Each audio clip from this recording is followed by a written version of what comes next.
Sei gegrüßt, meine Freunde. So, der Auspuff ist drauf. Angenehm. Er ist nicht so laut. Ich denke mal, dank des großen Schalldämpfer.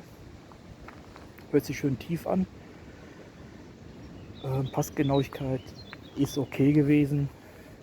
Ich habe erst Gedanken gehabt, der wird mit die Verkleidung zusammenstößen, aber passiert nichts. Also passt alles soweit. Ja, 7,3 Gramm habe ich zurzeit verbaut. Ich muss noch ein bisschen runtergehen. Kupplungsfeder waren, glaube ich, die gelben von Maloschi.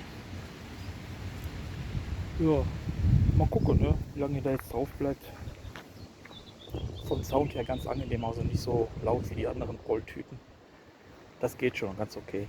So Leute, habt einen schönen Tag. Ciao, bis nächstes Mal.